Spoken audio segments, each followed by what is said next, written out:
Bonjour aux élèves du lycée Gaston Monaville de Kourou, voici la première vidéo de cours portant sur l'étude des probabilités conditionnelles. Ce cours est destiné aux élèves de première et de terminale, cependant j'ai mis beaucoup de rappels dans cette première vidéo, dans cette première partie de cours, donc cette première partie de cours peut être également suivie par des élèves de seconde. Pour la prise de notes, je vous laisse le choix. Soit vous écrivez le cours entièrement à la main sur un cahier ou sur une feuille de classeur, soit vous utilisez le document au format PDF que je vous ai envoyé et qui est à compléter au fur et à mesure du déroulement de cette vidéo. Toutefois, écrire le cours entièrement à la main permet de mieux le mémoriser. Vous êtes prêts? Je lis le titre, probabilité, exercice de mise au point et introduction aux probabilités conditionnelles. Dans cette première partie de cours, je vais faire beaucoup de rappels. Et à chaque fois que je vais faire un rappel, je vais l'utiliser dans une application directe sous forme d'exercice. Ces exercices auront pour cadre la situation décrite ci-dessous. Donc je la lis, dans un lycée mixte de 400 élèves, il y a des externes, des demi-pensionnaires et des internes qui sont exclusivement des garçons. Les effectifs sont répartis suivant le tableau ci-dessous, donc je vous laisse en prendre connaissance. Pour ceux qui notent le cours à la main, vous mettez la vidéo sur pause, le temps de reproduire ce tableau. On y va. Premièrement, grand 1, calcul de probabilité, calculé par rapport à l'effectif total du lycée. Donc l'effectif total du lycée, c'est 400. Alors, j'avais dit qu'il y aurait beaucoup de rappels dans ce cours. Voici le premier rappel. Donc calcul de probabilité dans un contexte d'équiprobabilité. Je vais réexpliquer ce qu'est l'équiprobabilité. Donc rappel, on parle d'équiprobabilité lorsque les issues d'une expérience aléatoire ont toutes la même probabilité. Par exemple, au tirage du loto, il y a 49 boules de même dimension et de même poids, ce qui garantit que chaque boule a la même chance de sortir, c'est-à-dire, alors quelle est la probabilité de chaque boule de sortir ? Donc combien de chances sur combien? Donc je vous laisse compléter. Donc une chance sur 49. Par contre, si toutes les boules n'ont pas les mêmes dimensions, alors certaines auront plus de chances de sortir que d'autres, et nous ne serions pas dans un cas d'équiprobabilité. Autre exemple de situation d'équiprobabilité que vous connaissez bien, si je prends un dé à 6 faces, un dé non truqué, dans ce cas, chaque face a la même chance de sortir, et nous sommes encore dans cette situation d'équiprobabilité. Cette situation d'équiprobabilité est très importante, car elle nous permet d'utiliser la formule suivante, formule que vous connaissez bien, on va la rappeler quand même. Donc la probabilité d'un événement, c'est le nombre d'issues favorables à l'événement, divisé par le nombre total d'issues de l'expérience aléatoire. Remarque, comme on divise un nombre par un nombre plus grand que lui, la probabilité est toujours un nombre compris entre 0 et 1 inclus. Alors j'avais dit que à chaque fois que je ferai un rappel, j'utiliserai ce rappel dans une application directe. Donc voici les applications. Application à notre exercice, calculer et donner les résultats sous forme décimale de P de E, P de F et P de D.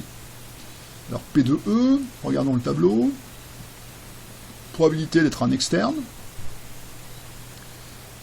donc nombre de cas favorables à l'événement être externe, 100, sur nombre de cas total, 400, donc ça nous fait une probabilité de l'événement E de 100 sur 400, on simplifie une chance sur 4, et en nombre décimal 0,25.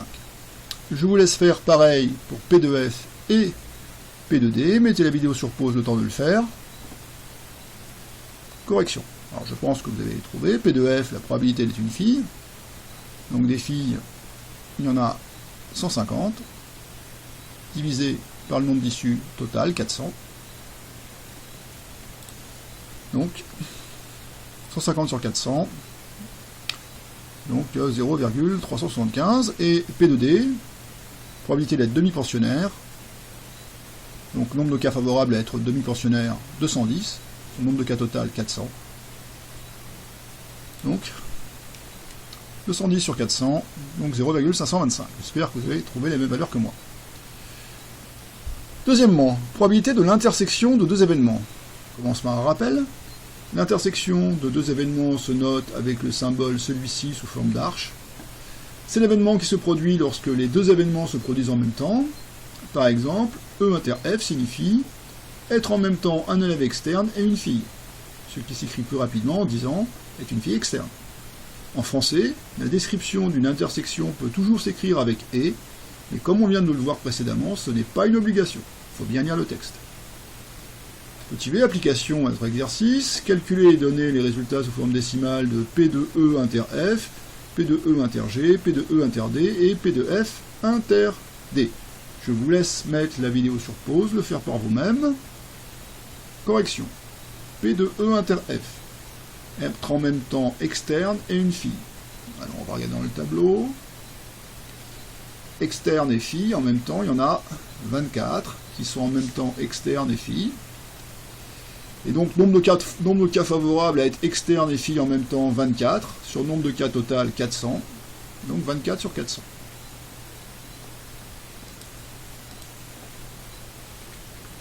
Je vous laisse prendre la correction, mettez la vidéo sur pause si ça va trop vite. Si vous venez de comprendre de quoi il s'agit, remettez la vidéo sur pause pour essayer de faire les autres.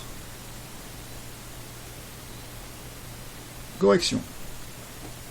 P de E inter G. Alors, externe et garçon. Externe et garçon, c'est ici, 76, sur un total de 400. Donc 76 sur 400. P de E inter D. Externe et demi-pensionnaire. Ah, il y a un piège, c'est qu'on ne peut pas être en même temps externe et demi-pensionnaire, c'est pas la peine de regarder dans le tableau, c'est pas possible.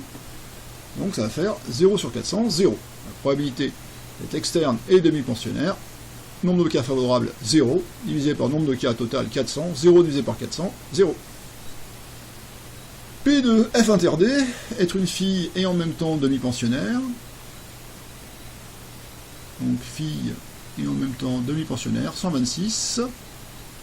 Un total de 400.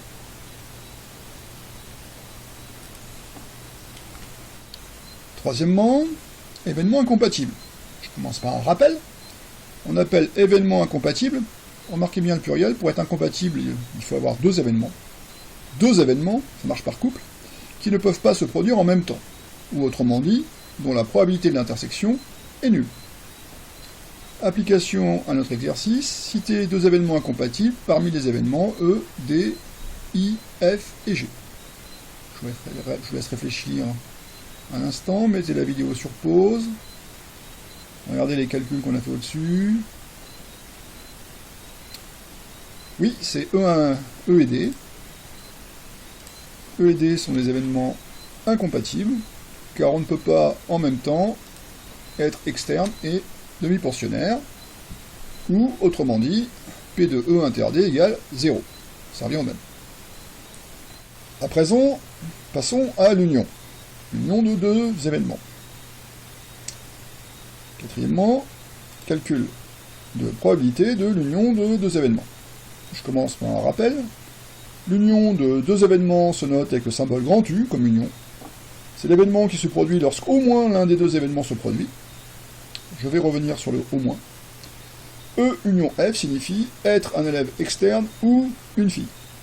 Alors, ce qu'il faut bien comprendre, à cause du au moins ça veut dire que si on a l'un des deux, c'est favorable à E union F, mais au moins ça n'interdit pas d'avoir les deux. Donc, je vais être clair, être un élève externe, c'est une issue favorable à l'événement E union F.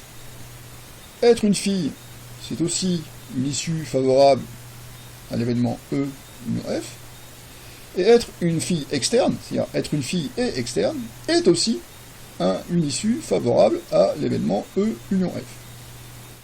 J'insiste sur le au moins. D'ailleurs, je l'écris, le au moins est important. Il signifie que le ou en mathématiques est toujours inclusif. Sauf si un jour, dans un problème, on vous dit le contraire, mais ça ne vous arrivera pas le jour du bac, parce que ce n'est pas au programme. Donc pour nous, le ou en mathématiques est toujours inclusif. Méfiez-vous quand même du sens du ou en français, il dépend du contexte de la phrase. Deux exemples très simples. Si un restaurateur me dit fromage ou dessert, j'ai pas le droit aux deux, c'est un ou exclusif. Par contre, si j'arrive à un poste frontière, j'ai sur moi mon passeport et ma carte d'identité. Sur la pancarte, il est marqué « Présenter le passeport ou la carte d'identité ». Si je montre les deux, on va quand même me laisser passer. Donc ici, c'est un « ou » inclusif. Donc pour nous, en maths, le « ou » sera toujours inclusif. Ce rappel et cet avertissement étant fait, on peut passer à des applications. Application numéro 1 de notre exercice, calculer P de E union F et montrer que ce nombre peut s'écrire à l'aide des nombres P de E, P de F et P de E inter F. Alors, E union F. Imaginons qu'on convoque tous les élèves qui sont externes ou filles. Ça veut dire que si vous êtes externe, il faut répondre à la convocation. Si vous êtes une fille, il faut répondre à la convocation. Et si vous êtes une fille externe, les deux à la fois, vous devez aussi répondre à la convocation comme c'est précisé précédemment sur le ou inclusif. Alors il y en a combien? Attention, chaque personne ne peut être comptée qu'une seule fois. Regardons le tableau. Alors attention, le 24 qui est ici, il est compté une première fois dans les 100 externes qui sont là, et le 24 qui est ici, il est compté aussi dans les 150 filles qui sont là. Donc, ça signifie que si j'additionne 150 plus 100, le 24, je le compte deux fois. Donc du coup, je vais écrire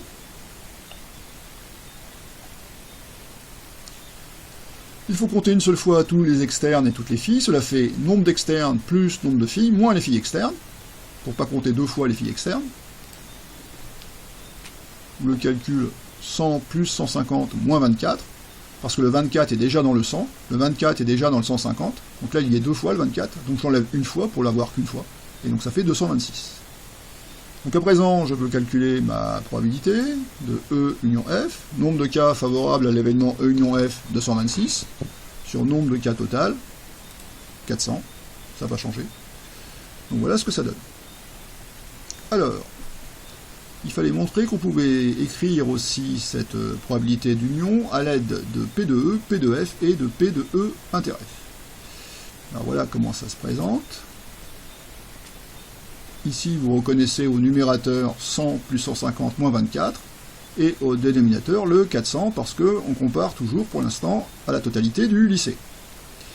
Je vais casser cette fraction en 3, vous savez qu'on a le droit, hein, lorsqu'elles ont le même dénominateur. Alors là, ici, on reconnaît P de E, là, ici, on reconnaît P de F, et ici, on reconnaît P de E inter F. D'où la formule. Voilà. P de E union F est égal à P de E plus P de F moins P de E inter F. Formule à savoir par cœur. Vous allez l'écrire dans votre feuille, c'est à retenir. La probabilité de l'union de deux événements, c'est égal à la somme des probabilités de chacun des deux événements, moins la probabilité de leur intersection. Vous avez compris pourquoi, pour éviter de compter certaines personnes deux fois. Mettez la vidéo sur pause, prenez le temps de compléter le document. On y retourne. Application numéro 2, à vous de faire tout seul, P de G union D. Allez-y, mettez la vidéo sur pause. Correction. G union D. Garçon ou demi-pensionnaire. Alors regardons le tableau. Des garçons, il y en a combien? 250. Des demi-pensionnaires, il y en a combien? 210. Mais il y en a qui sont les deux à la fois. Donc il faut que je fasse 210 plus 250 moins 84 divisé par 400.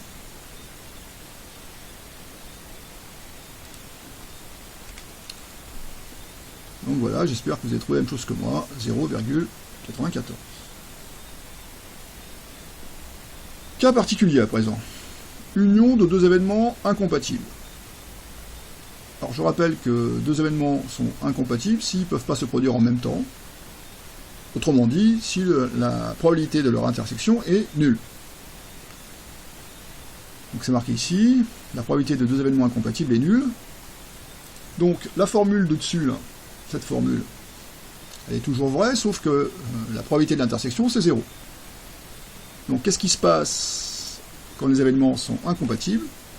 La probabilité de deux événements incompatibles est égale à la somme des probabilités de chacun des deux événements, et il n'y a plus moins la probabilité de l'intersection, la soustraction avec la probabilité de l'intersection a disparu, puisque la probabilité de l'intersection vaut 0. Donc cette formule-là, c'est un cas particulier de la formule qui est au-dessus. Mais c'est à savoir par cœur, et bien sûr, ça ne s'applique que si les événements sont incompatibles, je l'ai mis en rouge, faites-le de même dans votre document. Application à notre exercice,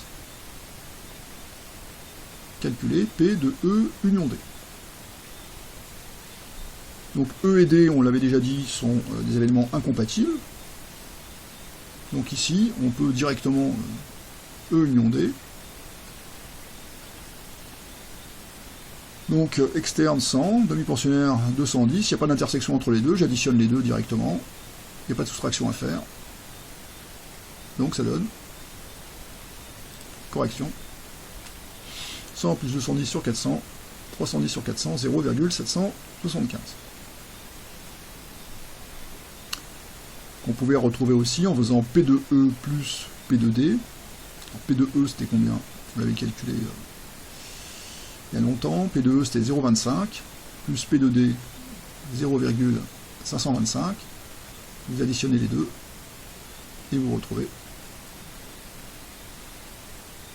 0,775. On termine cette première vidéo par la probabilité d'un événement contraire. Alors rappel, l'événement contraire d'un événement est noté avec une barre. C'est celui qui se produit quand l'événement ne se produit pas. Par exemple, E bar signifie ne pas être externe. Application à notre exercice, calculer P de E bar, et montrer qu'il peut s'écrire à l'aide de P de E et du nombre 1. Alors, nombre d'élèves qui ne sont pas externes. Comment est-ce que je fais pour calculer les nombres d'élèves qui ne sont pas externes? Je prends le nombre total d'élèves du lycée, et j'enlève les externes pour obtenir les élèves qui ne sont pas externes. Donc nombre total d'élèves moins nombre d'externes, ça va me donner le nombre d'élèves qui ne sont pas externes. Donc ça fait 400 moins 100, ça fait 300. Attention, l'événement contraire à externe, c'est pas interne, parce qu'on a aussi les demi-pensionnaires. Donc les élèves qui ne sont pas externes, c'est pas uniquement les internes, c'est les internes et les demi-pensionnaires. Bien, ceci étant dit, calculons donc P de E bar. Donc, P de E bar, c'est le nombre d'élèves qui ne sont pas externes, c'est-à-dire 300, divisé par 400, donc 0,75. Ce qui pouvait aussi s'écrire, donc ça, 400 moins 100, je pouvais le mettre au numérateur de la fraction, divisé par 400, je coupe la fraction en deux fractions de même dénominateur, donc 400 sur 400 moins 100 sur 400, et donc 400 sur 400 ça fait 1, et 100 sur 400 vous reconnaissez P de E. Voici une formule à apprendre par cœur, enfin, vous la connaissez déjà, c'est à retenir, la probabilité de l'événement contraire c'est égal à 1 moins la probabilité de l'événement. Je termine cette vidéo par une remarque. Deux événements contraires sont incompatibles. Bah oui, quand l'un se produit, l'autre ne peut pas se produire. Donc ils ne peuvent pas se produire en même temps, donc ils sont incompatibles. Et leur union forme la totalité des issues de l'expérience aléatoire. Exemple, E et E bar sont contraires, ils sont incompatibles, et leur union regroupe les 400 élèves du lycée. Par contre, E et D sont incompatibles, mais ils ne sont pas contraires, car leur réunion ne regroupe pas tous les élèves du lycée. E, c'est être externe, D, c'est être demi-pensionnaire, donc les deux événements ne peuvent pas se produire en même temps, mais si j'additionne tous les élèves qui sont externes et tous les élèves qui sont demi-pensionnaires, ça ne fait pas tous les élèves du lycée. Donc ces événements sont incompatibles, mais ils ne sont pas contraires, parce que pour être contraires, il faudrait que leur réunion soit égale aux 400 élèves du lycée. Voilà, j'en ai fini avec cette vidéo, bientôt une seconde vidéo sur les probabilités conditionnelles. Je vous dis à bientôt. Au revoir, monsieur Gallois.